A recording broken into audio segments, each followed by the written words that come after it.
You've indicated in your statement that you believe that what was done to you by the person who was abusing you was a symptom of broader issues, particularly with respect to women and the LGBTIQ chaplains. Is there anything that you would wish to elaborate for the Royal Commissioners in that regard, that systemic problem?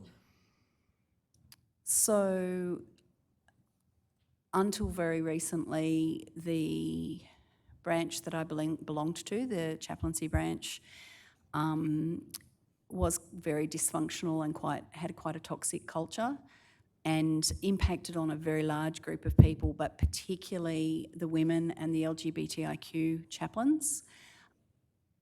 And that was evidenced by there being an inquiry into the branch, which was called the Air Force Chaplaincy Review, which also found those things.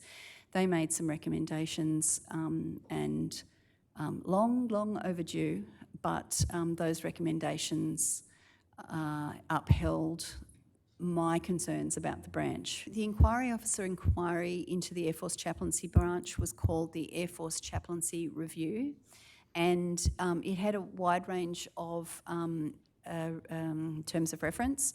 Particularly it looked at women chaplains and LGBTI chaplains, but also the suitability of chaplaincy to provide support to the wider Air Force.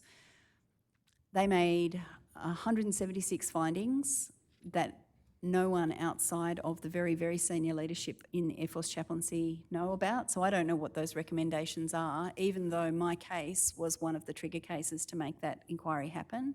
I'm really proud of the fact that me speaking up brought about that inquiry and that it has enabled women chaplains to now be allowed to be promoted to senior leadership positions in Air Force Chaplaincy, which sounds absurd that I have to say it out loud in 2023, but that wasn't allowed to happen previously.